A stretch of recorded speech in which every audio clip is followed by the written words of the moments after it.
A Mayra Djalma está conosco hoje para trazer o Dia dos Candidatos à Prefeitura de São Paulo. De vez na reta final, faltando aí praticamente 2 dias para o primeiro turno, todos já têm a sua estratégia traçada para as próximas horas. E tudo acaba ficando mais tenso e importante nessa proximidade que estamos. Tudo bem, Mayra? Bom dia.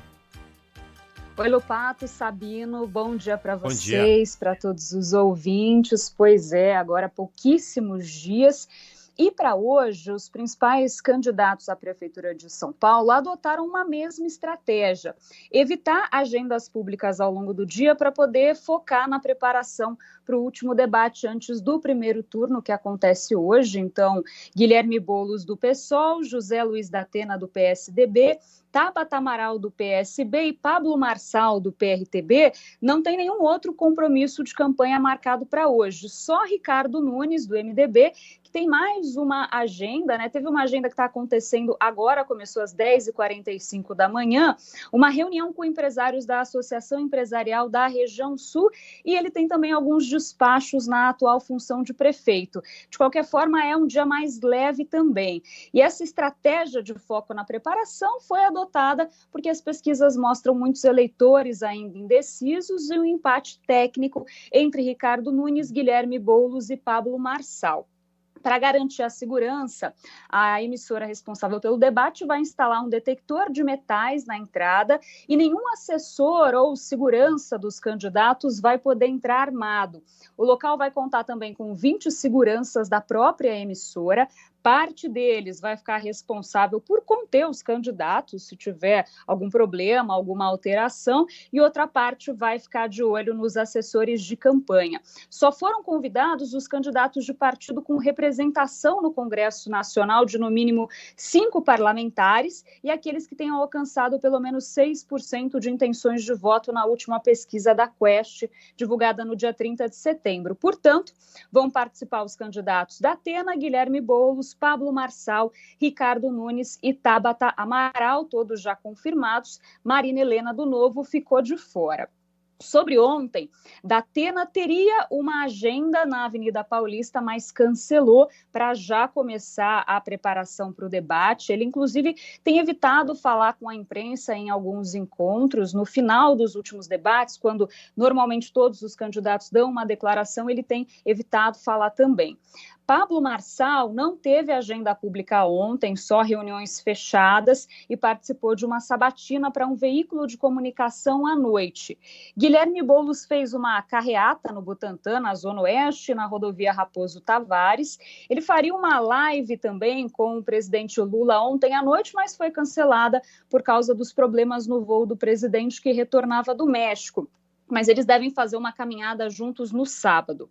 Ricardo Nunes teve uma agenda bem extensa ontem, que envolveu encontros com profissionais de diferentes setores. Essa está sendo uma estratégia dessa reta final da campanha. Então, teve encontro no Sindicato das Empresas de Transporte de Carga de São Paulo, encontro com empresários e também encontro com profissionais da saúde. E algumas dessas agendas com a participação do principal aliado de Nunes, o governador Tarcísio de Freitas, que deve continuar participando intensamente da campanha nessa reta final. Já o ex-presidente Jair Bolsonaro deve apenas mencionar o nome de Nunes em algumas lives. Tarcísio chegou a conversar com ele nos últimos dias. Ontem, Tarcísio conversou com a imprensa e diz que, de fato, conversou sobre a campanha com Jair Bolsonaro, mas Bolsonaro deve apenas ter essa atitude de mencionar o nome de Ricardo Nunes em algumas lives que ele vai fazer. Já Tabata Amaral vai contar também com seu padrinho político, o vice-presidente Geraldo Alckmin, nesses próximos dias. Inclusive, ele estará com Tabata no dia da eleição. Ontem ela participou de uma caminhata e carreata no Brás, no centro de São Paulo, e até falou um pouquinho sobre a expectativa para esse debate, que ela diz esperar não ter ofensas pessoais como alguns dos outros. Lembrando que no último debate os candidatos evitaram direcionar perguntas para Pablo Marçal, ele ficou ali sempre por último, e voltaram a subir o tom das acusações. Então, a gente vai acompanhar para ver quais vão ser as estratégias dessa vez, Lopato Sabino. Boa, obrigado, Mayra. Valeu, Mayra de Jaimo, então trazendo como que está essa preparação e a preocupação das campanhas, né, para que tudo corra dentro dos conformes. Agora, Sabina, muito, mas muito difícil a gente ter na capital paulista, num momento principalmente em que quase todos acreditavam em uma eleição polarizada.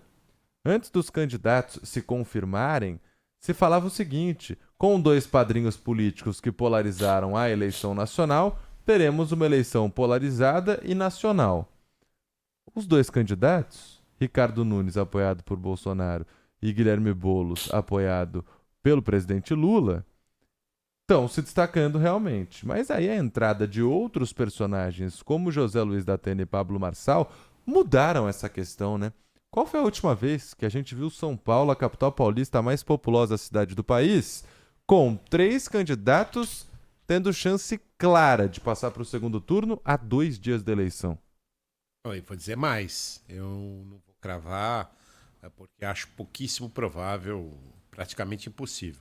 Mas a candidata Tabata Amaral vai surpreender também com a votação dela, que vai ser diferente dos índices apontados aí nas pesquisas. E você acha que isso tira mais voto de quem? De Ricardo Nunes e Guilherme Boulos, mas principalmente de Guilherme Boulos. Pela juventude, acho, né? Muitos jovens pretendem votar nela. E por quê? Por que será que as pesquisas não mostram isso? É que Boulos está pregando voto útil, né? Exatamente como o voto de esquerda prioritário, para evitar, ele diz isso, evitar que bolsonaristas estejam no segundo turno, né? 2 bolsonaristas estejam no segundo turno, que também é um cenário que a gente não pode desprezar, pode acontecer. Ricardo Nunes e Pablo Marçal no segundo turno. Qualquer combinação entre esses 3, Boulos, Nunes e Marçal, pode acontecer. Eu também acho. E aí, muito se fala, né, sobre os eleitores envergonhados, entre aspas, né? Por exemplo, pessoas que, se participarem de uma pesquisa, não vão falar o candidato que realmente vão votar. Acabam preferindo esperar para o dia da urna, já que o voto é secreto. A Tabata Amaral, eu sinto que não tem eleitor envergonhado, né? Talvez tenha muito eleitor numa faixa que não é tão escolhida para essas pesquisas. A Tabata Amaral tinha um eleitor que era basicamente o eleitor jovem, né, que acompanhava um pouquinho a faixa etária dela e uma nova política. E ela acabou apanhando, sofrendo muito com a entrada de Pablo Marçal, que conquistou esse eleitor jovem via redes sociais, né? É que o marqueteiro de Tabata Amaral escolhido foi um marqueteiro essencialmente um profissional de digital, né? Digital. E aí ela acabou sofrendo com isso. Eu acho também que a Tabata Amaral, ela lá quando decidiu ser pré-candidata à Prefeitura de São Paulo, se via como uma possibilidade de terceira via. Nas últimas eleições, né? A gente tá falando muito sobre a tal terceira via, que hoje em São Paulo... E ela era a terceira colocada, né? Exato, mas ainda com uma porcentagem baixa. Acho que esperava crescer nesse discurso de que seria a alternativa de centro entre um candidato apoiado por Bolsonaro e o outro apoiado por Lula. Agora, depois de tantos pleitos com essa história da terceira via tentando crescer, na capital paulista hoje não existe uma terceira via entre os 3 primeiros colocados. Não tem isso. Todos eles são terceira via, né? Os 3 são terceira via, né? Os 3, e como eu disse, os 3 podem estar no segundo turno. Exatamente. E da Atena, que parecia um candidato que poderia disputar como um quarto, embolando esse meio de campo, acabou não acontecendo, né? E continua caindo muito, né, nas pesquisas. Uma publicada recentemente apontou da Atena com menos de 3% dos votos.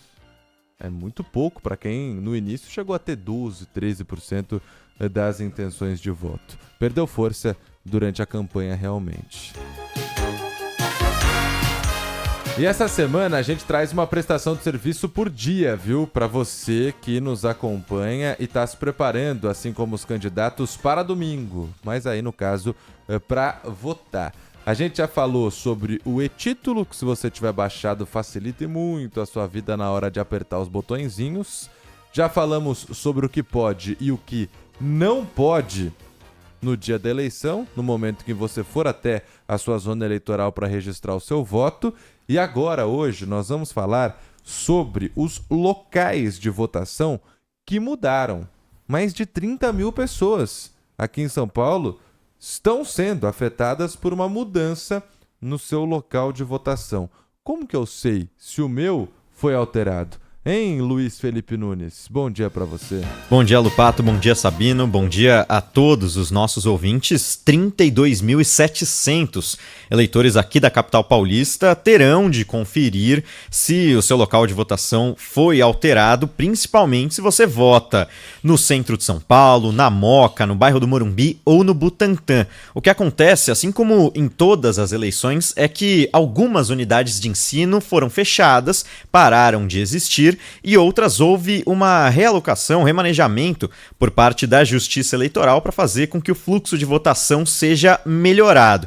Então são 10 unidades de votação que foram alteradas, seja por um desses fatores ou por outro, em 4 zonas eleitorais.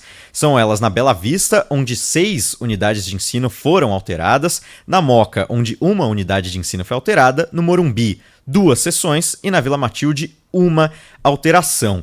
Vamos passar para o nosso ouvinte que unidades de ensino são essas. Então, se você que votava na Bela Vista, nessas seguintes unidades de ensino, a Anhembi Morumbi da 13 de Maio, FMU da Brigadeiro Luiz Antônio, na Escola Estadual Presidente Roosevelt ou na PUC, teve uma alteração. Eu já explico para você como você faz para confirmar onde você vai votar. Na Moca, a seção que foi alterada foi o Campus Moca da Universidade Brasil, que deixou de existir. No Morumbi, a FMU Morumbi e o Colégio Joana d'Arc, e na Vila Matilde, o Colégio da Polícia Militar. Essas mudanças, para você que votava nessas unidades de ensino, você pode conferir onde será o seu novo local de votação através do aplicativo do e-Título, que a gente está avisando você, leitor, para baixar durante essa semana inteira, porque tem todas as informações que você precisa abrindo o aplicativo. Tem uma seção bem fácil ali no inferior da tela, onde mostra onde votar. Por lá você vai ver qual é a nova unidade de ensino que você pode fazer a sua votação pela internet, por site. Se você não quiser baixar o aplicativo, tem o próprio site do TSE no autoatendimento eleitoral, pelo site tse.jus.br/servicos eleitorais. Acessando tse.jus.br/servicos eleitorais, você consegue ver onde você pode votar e também dá para fazer pelo telefone. O TSE disponibiliza um número de telefone, é só digitar 148. Você vai conversar com a Central de Atendimento ao Eleitor do TRE aqui de São Paulo para conseguir confirmar onde será o seu local de votação. Algumas mudanças, geralmente, quando tem alguma mudança, é para um lugar próximo. Então, muitos eleitores vão votar no mesmo prédio, aliás, no prédio do lado de uma mesma faculdade, como aqueles que votavam no prédio 43 da FMU, na Brigadeiro Luiz Antônio, vai mudar para o prédio 10 da mesma faculdade. Alguns eleitores vão ter que andar um pouco mais. Esse é o caso de quem vota aqui no bairro do Morumbi, votava na FMU do Morumbi, vai ter que andar 5 quilômetros a mais para chegar no Colégio Miguel de Cervantes, mas no geral não passa de 5 quilômetros, é uma distância próxima, mas é preciso conferir por meios digitais ou pelo telefone, porque no título de eleitor, claro, se você imprimiu e tem impresso esse título de eleitor há mais de 2 anos, há 4 anos que seja, ele vai estar indicando aquele local de votação antigo. Por isso é preciso fazer por esses meios digitais ou pelo telefone para conseguir saber onde você vai votar. Essas mudanças aqui na capital paulista, 32.700 eleitores afetados neste ano, Lupato Sabino. Obrigado, Luiz Felipe Nunes, trazendo a prestação de serviço, porque imagina, você chegar ao seu local de votação nunca é fácil para estacionar, nunca é fácil de trânsito ali nas redondezas de onde qualquer um vota. Aí você chega lá, estaciona o carro, anda, não é lá. Aí tem que andar mais 5 km e passar por tudo isso de novo. Então, já presta atenção aí e use uma dessas formas que o Luiz explicou para confirmar. Se você ainda tem uma dúvida depois de escutar o Manhã Bandeirantes ao longo de toda a semana, manda aqui para o nosso WhatsApp, porque amanhã o Luiz estará aqui e aí é a sua última chance de esclarecer a sua dúvida para domingo. Fechado? Manda aqui para o nosso WhatsApp a sua dúvida, a sua pergunta. Obrigado, Luiz. Obrigado, gente. Obrigado.